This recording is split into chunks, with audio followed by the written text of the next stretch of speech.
এ মুসলমান যুবক, কাল কিয়ামতের ময়দানে আল্লাহ রাব্বুল আলামিনের সামনে যেন লজ্জিত না হইতে হয়।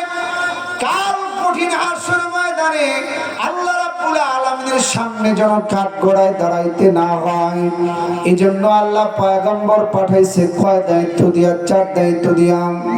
এ মুসলমান যুবক, আল্লাহ রাব্বুল আলামিন আমার আপনার নবী সরকার দু আলম নবীকে 1 নম্বর দায়িত্ব দিয়ে ডাক দিয়ে বলে, ওগো আমার হাবিব, আমি আপনাকে 1 নম্বর দায়িত্ব দিলাম, ইয়াতুলু আলাইহিম আয়া।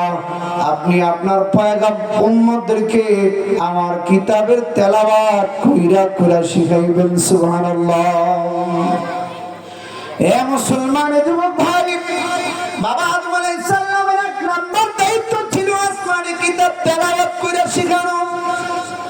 হযরত দাউদ আলাইহিস সালামের 1 নম্বর দায়িত্ব ছিল তার উম্মতদেরকে জাবুর কিতাবের তেলাওয়াত করে করে শোনানো। হযরত মুসা আলাইহিস সালামের 1 নম্বর দায়িত্ব ছিল তাওরাত কিতাব তেলাওয়াত কইরা কইরা শোনানো। হযরত ঈসা আলাইহিস সালামের 1 নম্বর দায়িত্ব ছিল তার উম্মতদেরকে ইনজিল কিতাবের তেলাওয়াত কইরা কইরা শোনানো। ঠিক তেমনি ভাবে আমার আপনার নবী সরকার দু আলম নবীকে আল্লাহ রাব্বুল আলামিন এই রবিউল আউয়াল মাসে দুনিয়ার জমিনে পাঠাইছে, আর বলতেছে, ওগো আমার হাবিব, আমি আপনাকে 1 নম্বর দায়িত্ব দিয়ে পাঠাইলাম, আপনি আপনার উম্মতদেরকে আমার কোরআনের তেলাওয়াত কইরা কইরা শিখাইবেন। জোরে বলেন সুবহানাল্লাহ।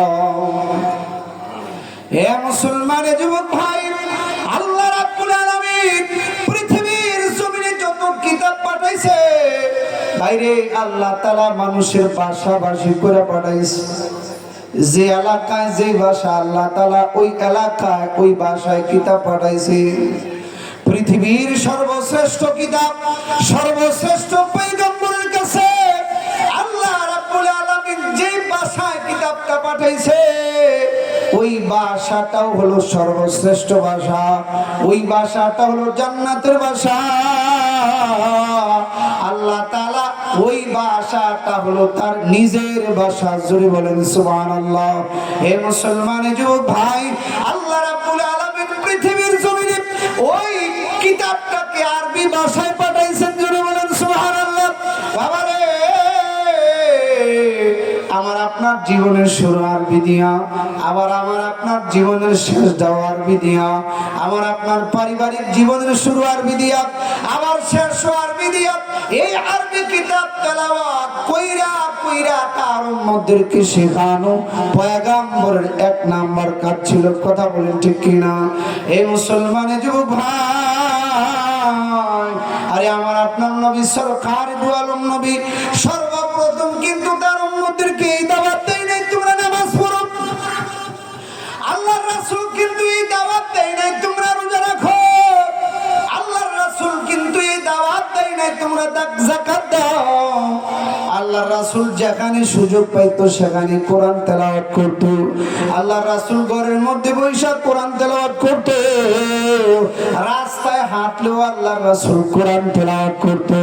এমন কি বাজারের মধ্যে যখন যাইত, তখন বাজারে যাইও আল্লাহর রাসূল কোরআন তেলাওয়াত করত।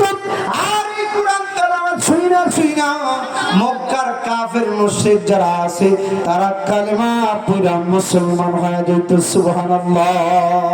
হে মুসলমানের যুবক ভাই, এই তেলাওয়াত করাটাই পয়গম্বরের 1 নম্বর দায়িত্ব ছিল। কথা বলেন ঠিক কিনা? হে মুসলমান যুবক ভাই, আমার আপনার নবী সরকার দু আলম নবী রাস্তার মধ্যে দাঁড়া দাঁড়া কোরআন তেলাওয়াত করে মক্কার কাফের মুশরিক যারা আছে তারা শুইনা শুইনা মুসলমান হয়ে পড়ে। মক্কার বড় বড় লিডাররা যারা আছে তারা বড় চিন্তায় পড়ে গেছে। আরে মুহাম্মদকে যদি এভাবে স্বাধীনতা দেওয়া হয়, মুহাম্মদকে যদি এভাবে ছেড়ে দেওয়া হয়, তাহলে একটা সময় তো আমাদের ধর্ম বলতে কিছু থাকবে না। যে কোনো পন্থায় হোক মুহাম্মদের কোরআনের তেলাওয়াত বন্ধ করা লাগবে। জোরে বলেন সুবহানাল্লাহ। হে মুসলমান যুবক ভাই, মক্কার কাফের তারা বলতেছে যে কোনো বান্দায় হোক মুহাম্মাদের কোরআন তেলাওয়াত বন্ধ করে রাখবে, জোরে বলেন নাউজুবিল্লাহ। হে মুসলমান যুবক, এই জন্য মক্কার ভিতরে